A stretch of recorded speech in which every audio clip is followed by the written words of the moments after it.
Hello everyone. आपका दिन आनंदमय और शुभमय जाए, यही आशा के साथ। जय महाकाल, जय महाकाली।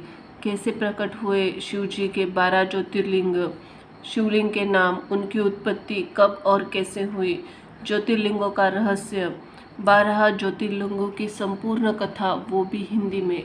चलिए जानते हैं। जय महाकाल, जय महाकाली। 12 ज्योतिर्लिंग की संपूर्ण कथा। सौराष्ट्र सोमनाथ च श्री शैले मल्लिकार्जुनम उज्जैन्या महाकालेश्वरम ओंकारेश्वरम परल्या वैजनाथ च डाकिन्या भीमाशंकरम सेतु बंदेतु रामेश्वरम नागेश दारुण्य वने वारण्यासु विश्वेश त्र्यंबक गौतमी तटे हिमालय तु केदारम गृणेश्वर च शिवालये एतति ज्योतिर्लिंगानि सायं प्राप्त प्रथित सप्त कृत प्राप स्मरणम विनश्यति इति द्वादश ज्योति संपूर्ण। यह 12 ज्योतिर्लिंग के नाम हैं। जो व्यक्ति प्राप्त और सायंकाल के समय इन 12 ज्योतिर्लिंगों के नामों का पाठ करता है उसे 7 जन्मों के पापों का विनाश हो जाता है। मात्र 4 श्लोक व 12 ज्योतिर्लिंग नाम युक्त 12 ज्योतिर्लिंग स्रोत है। पृथ्वी पर भगवान शिव जहाँ जहाँ प्रकट हुए उस स्थान पर भगवान शिव जी की ज्योति के रूप में शिवलिंग के अंदर समाहित हो गए। वह ज्योतिर्लिंग बन गया। इस प्रकार भगवान शिव जी के पृथ्वी पर 12 ज्योतिर्लिंग शिवलिंग के ज्योति के रूप में सम्मिलित हुए थे। इसलिए शिव पुराण में कुल 12 ज्योतिर्लिंगों का वर्णन मिलता है।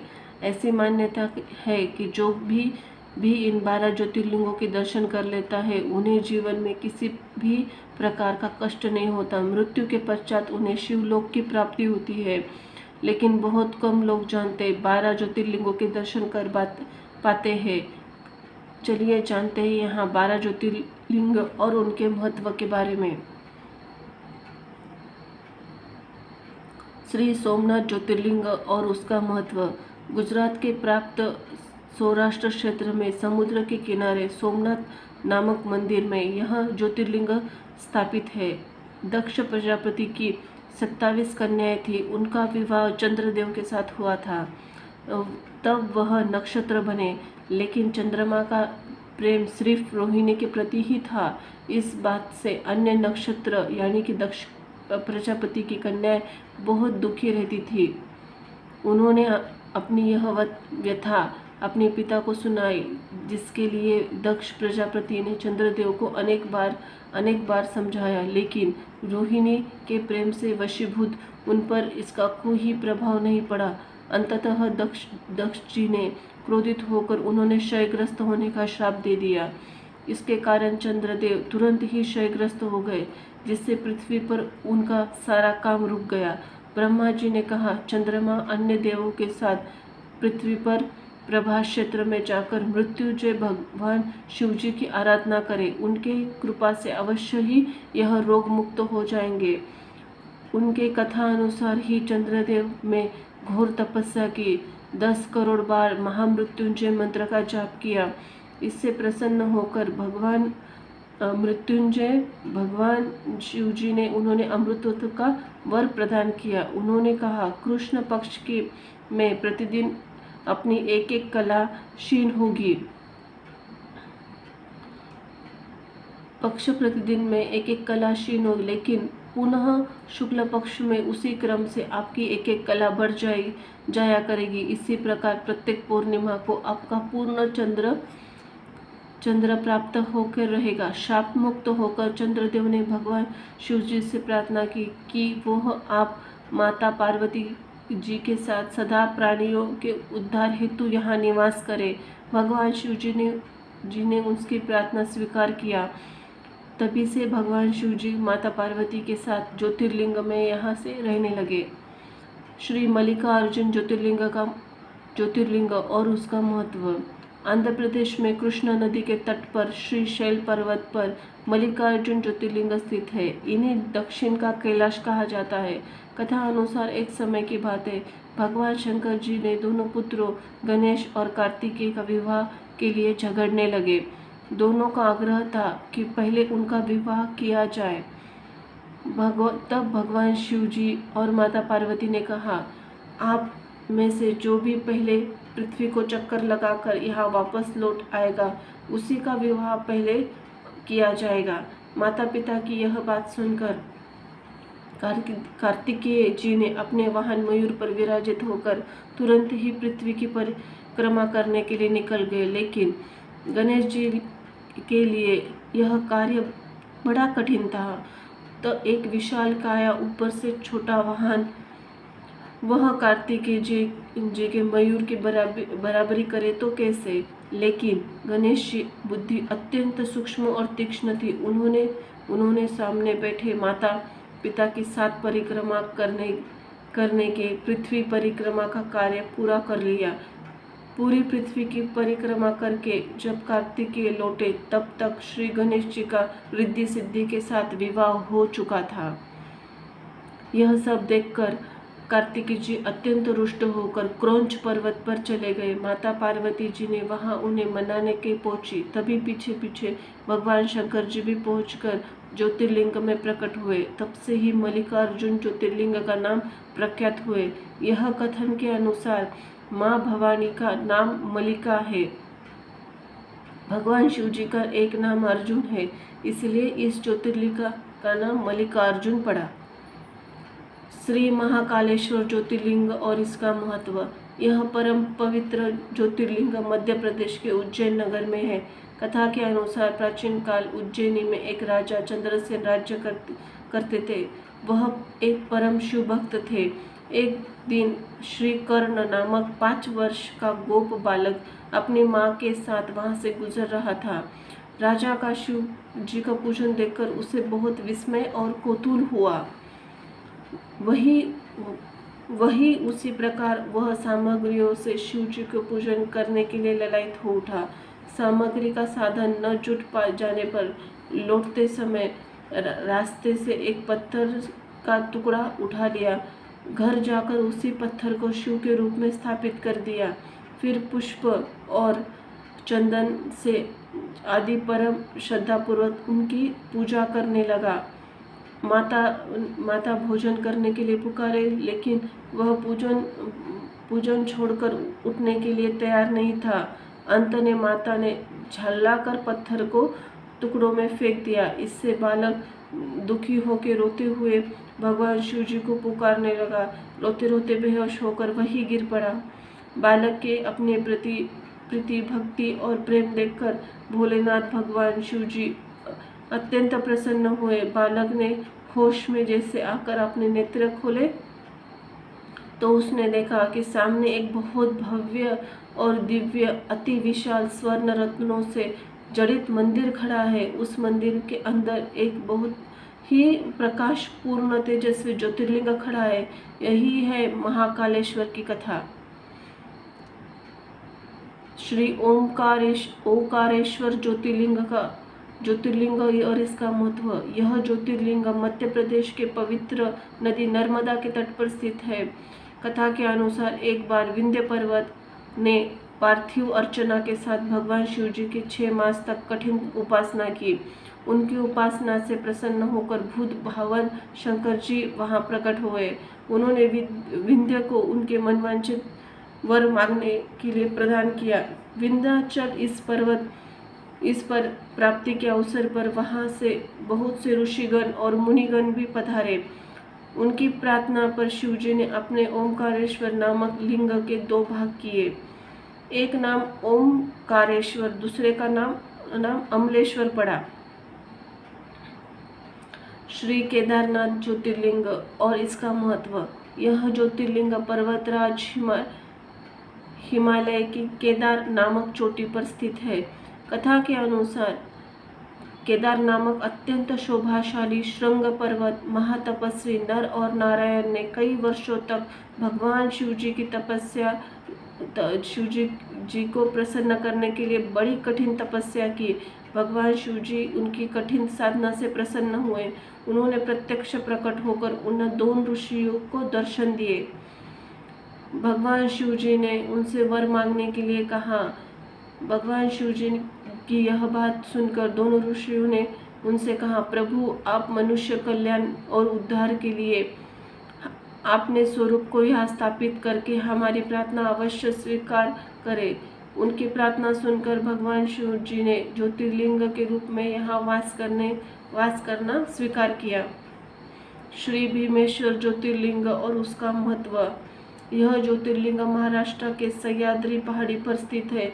कथा के अनुसार प्राचीन काल भीम नाम का एक महाप्रतापी राक्षस था। यह महाबली राक्षस राज रावण के छोटे भाई कुंभकर्ण का पुत्र था। उसने कामरूप के परम शिव भक्त राजा सुदर्शन पर आक्रमण किया, उन्हें मंत्रियों और अनुचरों सहित बंदी बना लिया।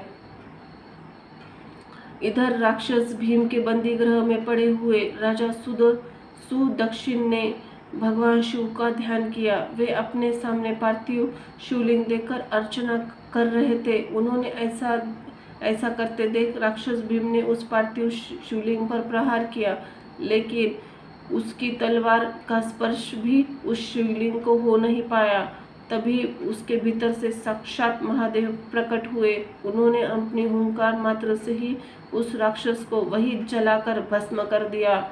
भगवान शिव जी की यह अद्भुत कृत्य देखकर सारे ऋषि मुनि देवतागण वहाँ उनकी स्तुति करने लगे। उन लोगों ने भगवान शिव जी की प्रार्थना की, हे महादेव, आप लोक कल्याणार्थ यहाँ सदा निवास करें। भगवान शिव जी की ने उनकी यह प्रार्थना स्वीकार कर ली। वहाँ ये ज्योतिर्लिंग के रूप में सदा ही निवास करने लगे। यही से उनका ज्योतिर्लिंग भीमेश्वर नाम से विख्यात हुआ। श्री काशी विश्वनाथ ज्योतिर्लिंग और उसका महत्व। यह ज्योतिर्लिंग उत्तर भारत के प्रसिद्ध काशी नगर में स्थित है। भगवान शिव शंकर पार्वती जी से विवाह करने के कैलाश पर्वत पर जा रहे थे, लेकिन वहाँ पिता के घर ही विवाहित जीवन बिताना माँ पार्वती जी को अच्छा नहीं लग रहा था। एक दिन उन्होंने भगवान शिव जी से कहा, आप मुझे अपने घर ले चलिए, यहाँ मुझे रहना अच्छा नहीं लगता। सारी लड़कियाँ शादी के बाद अपने पति के घर जाती है, मुझे पिता के घर रहना पड़ रहा है, ऐसा माँ पार्वती जी ने कहा। क्योंकि वह पर्वतराज हिमालय की पुत्री थी, तब भगवान शिव जी ने उनकी बात स्वीकार कर ली। माता पार्वती को साथ लेकर अपनी पवित्र नगरी काशी में आ गए। यहाँ आकर वे विश्वनाथ ज्योतिर्लिंग के रूप में स्थापित हो गए। त्र्यंबकेश्वर ज्योतिर्लिंग और इसका महत्व। यह ज्योतिर्लिंग महाराष्ट्र प्रांत में नासिक से 30 किलोमीटर दूर पश्चिम में स्थित है। इसकी कथा इस प्रकार है। एक बार महर्षि गौतम जी ने तपोवन में रहने वाले ब्राह्मणों की पत्नियों की किस बात पर उनकी पत्नी अहिल्या नाराज हो गई। उन्होंने अपनी पतियों को ऋषि गौतम जी को पराकार करने को प्रेरित कर दिया। उन्होंने ब्राह्मणों के इसके निमित्त भगवान गणेश जी की आराधना की। उनकी आराधना से प्रसन्न होकर श्री गणेश जी वहाँ प्रकट होकर उनसे वर मांगने को कहा। तब उन ब्राह्मणों ने कहा, हे प्रभु, यदि आप हम पर प्रसन्न हैं तो किसी प्रकार ऋषि गौतम को जी इस आश्रम से बाहर निकाल दे। उनकी यह बात सुनकर श्री गणेश जी ने ऐसा वर मांगने के लिए उन्हें समझाया, लेकिन वे अपने आग्रह पर अड़िग रहे। अंततः श्री गणेश जी को विवश होकर उनकी बात माननी पड़ी। वे एक दुर्बल गाय के रूप धारण करके श्री ऋषि गौतम जी को खेत में जाकर रहने लगे। गाय को फसल चरते हुए बड़े नरमे के हाथ में से धूड़ लेकर उन्हें हाँकने के लिए आगे बढ़े। उस धूड़ का स्पर्श होते ही वह गाय मर कर गिर पड़ी। अब तो बड़ा हाहाकार मच गया। सारे ब्राह्मण एकत्र हो गो हत्या कहकर ऋषि गौतम की भर्त्सना करने लगे। सभी ब्राह्मण ने कहा कि आपको यह आश्रम छोड़ अन्यत्र कहीं जाना चाहिए। गो हत्यारे के निकट रहने से हमें पाप लगेगा। विवश होकर ऋषि गौतम ने अपनी पत्नी अहिल्या के साथ वहां से कोस दूर जाकर रहने लगे, लेकिन ब्राह्मणों ने वहां भी उनका रहना दुर्भर कर दिया। वे कहने लगे, गो हत्या के बाद अब तो वेद पाठ यज्ञ करने का कोई अधिकार नहीं है। ऋषि ने उन ब्राह्मणों से प्रार्थना की, आप ही इसका उपाय बताइए। तब उन्होंने कहा, आप अपने पाप को सर्वत्र बताते हुए 3 बार पूरी पृथ्वी की परिक्रमा करें, फिर लौटकर यहाँ 1 महीने तक व्रत करें। 1 महीने तक व्रत करें।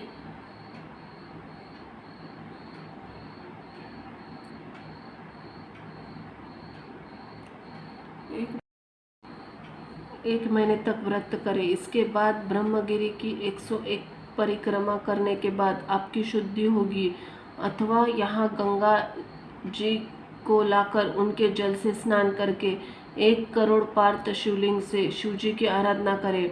इसके बाद पुनः गंगा जी में स्नान करके इस ब्रह्मगिरी को 11 बार परिक्रमा करें। फिर 100 घड़ों के पवित्र जल से पार्थ शिवलिंग को स्नान करके आपका उद्धार होगा।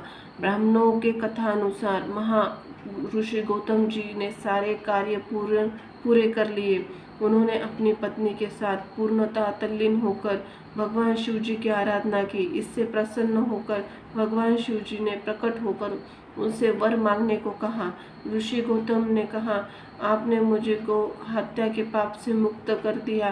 तब शिव जी ने कहा, हे गौतम, आप सर्वथा निष्पाप हो। गौ हत्या का अपराध आप पर छल पूर्वक लगाया गया था, अंततः मैं उन ब्राह्मणों को दंड देना चाहता हूँ। इस पर महर्षि गौतम जी ने कहा, उन्हें क्षमा करने की प्रार्थना की। उन्होंने भगवान शिव जी से वहाँ हमेशा निवास करने की प्रार्थना की। शिव जी उनकी बात मानकर वहाँ त्र्यंबक ज्योति नाम से स्थित हो गए। गौतमी जी द्वारा लाई गई गंगा जी भी वहाँ पास में ही गोदावरी नाम से प्रवाहित होने लगी। वैजनाथ ज्योतिर्लिंग और इसका महत्व। यह ज्योतिर्लिंग झारखंड के प्रांत सेंधाल परगना में स्थित है। इसकी कथा दशानंद रावण से जुड़ी है। एक बार दशानंद रावण ने हिमालय जाकर भगवान शिव जी के दर्शन प्राप्त करने के लिए घोर तपस्या की। तब भगवान शिव जी अति प्रसन्न और संतुष्ट होकर उनके समक्ष प्रकट हो गए। फिर अत्यंत प्रसन्न होकर उनसे वर मांगने को कहा। भगवान दशानंद रावण ने वर के रूप में भगवान शिव जी से उन शिवलिंग को अपनी राजधानी लंका के जाने में अनुमति मांगी। भगवान शिव जी ने कहा, उन्होंने ये वरदान तो दिया। दशानंद रावण ने उस शिवलिंग को उठाकर लंका के लिए चल पड़े। चलते चलते मार्ग में उन्हें लघु शंखा करने की आवश्यकता लगी। उन्होंने उस शिवलिंग को एक अहिर के हाथ में थमा दिया। फिर रावण को लघु शंखा के लिए चल पड़े। उस अहिर को शिवलिंग का भार बहुत अधिक लगा तो उसे संभाल न सके। विवश होकर उन्होंने वो शिवलिंग को वही भूमि पर रख दिया। दशानंद रावण जब लौट कर आए तब बहुत प्रयत्न के बाद भी वो शिवलिंग को उठा नहीं पाए। अंत थक कर उस पवित्र शिवलिंग पर अपने अंगूठे का निशान बना दिया। अंततः उसने वही छोड़कर लंका लौट गए। यही ज्योतिर्लिंग श्री वैजनाथ नाम के आज भी जाना जाता है। नागेश्वर ज्योतिर्लिंग और इसका महत्व। श्री नागेश्वर ज्योतिर्लिंग और इसका महत्व। भगवान शिव जी की यह ज्योतिर्लिंग गुजरात के प्रांत के द्वारकपुरी से लगभग 17 मील दूरी पर स्थित है। धर्मशास्त्रों में भगवान शिव जी को नागों के देवता है। नागेश्वर का पूर्ण अर्थ नागों का ईश्वर। भगवान शिव जी का अन्य एक नाम भी नागेश्वर भी है। इसकी कथा इस प्रकार है। सुप्रिय नामक एक बड़ा धर्मात्मा और सदाचारी वैश्य था। वह भगवान शिव जी का अन्य भक्त भी था। उनकी इस शिव भक्ति से दारुक नामक का राक्षस बहुत क्रुद्ध रहता था। एक बार सुप्रिय नौका पर सवार होकर कहीं जा रहा था। उस दुष्ट राक्षस दारुक ने यह उपयुक्त अवसर देखा। उसने उस नौका पर आक्रमण कर दिया। नौका पर सवार सभी यात्रियों को पकड़कर वो अपनी राजधानी में कैद कर लिया। सुप्रिय कारागिर में भी अपने नियम के अनुसार भगवान शिव जी की पूजा आराधना करने लगा। उसने तत्काल अपने अनुचरों को सुप्रिय तथा अन्य सभी बंदियों को मार डालने का आदेश दे दिया। सुप्रियो ने इस आदेश से जरा भी विचलित और भयभीत नहीं हुए। वो एकाग्र मन से और अन्य बंदियों की मुक्ति के लिए भगवान शिव जी से प्रार्थना करने लगे। उनकी प्रार्थना सुनकर भगवान शिव जी उस कारागार में चमकते हुए सिंहासन पर ज्योतिर्लिंग के रूप में प्रकट हो गए। उन्होंने इस प्रकार सुप्रिय जी को दर्शन देकर अपना पशुपति अस्त्र भी प्रदान किया। इस अस्त्र से दारुक राक्षस का वध करके सुप्रिय शिवधाम चले गए। भगवान शिव जी के आदेशानुसार इस ज्योतिर्लिंग का नाम नागेश्वर पड़ा। रामेश्वर ज्योतिर्लिंग और इसका महत्व। यह ज्योतिर्लिंग तमिलनाडु राज्य में रामनाथपुरम नामक स्थान पर स्थित है।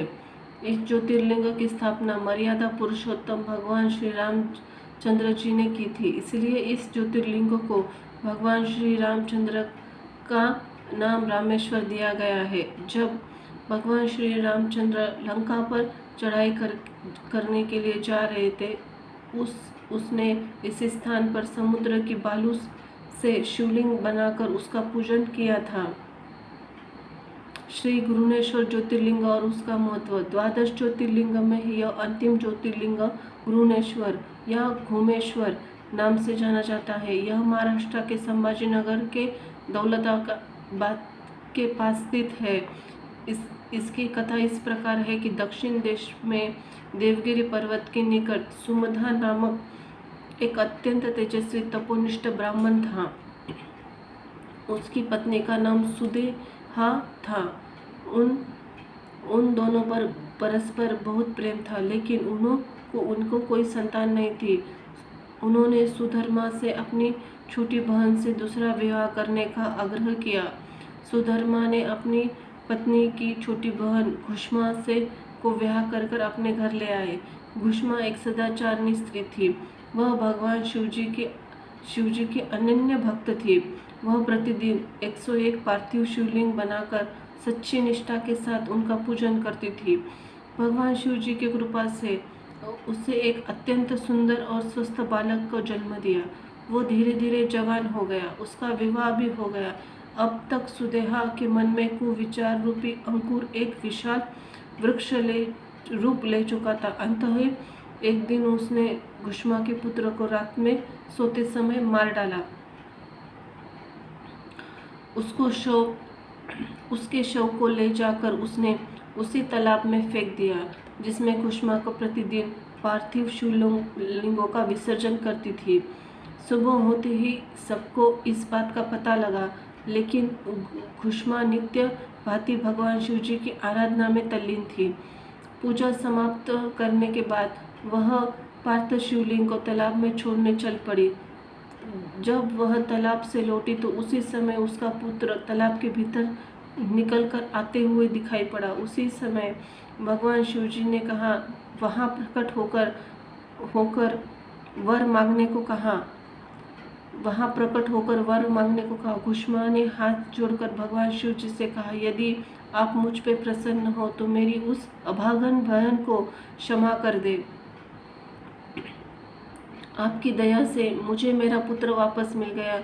आप लोक कल्याण के लिए इसी स्थान पर हमेशा निवास करें। भगवान शिव जी ने उसकी यह दोनों बातें स्वीकार कर ली और भक्त घुष्मा के आराध्य होने के कारण घुमेश्वर महादेव के नाम से विख्यात हुए। इस प्रकार द्वादश ज्योतिर्लिंगों की संपूर्ण कथा समाप्त होती है। जय हो भोले बाबा की। जय महाकाल, जय महाकाली, आदि शक्ति उदय उदय। जय हो भोले बाबा की। धन्यवाद।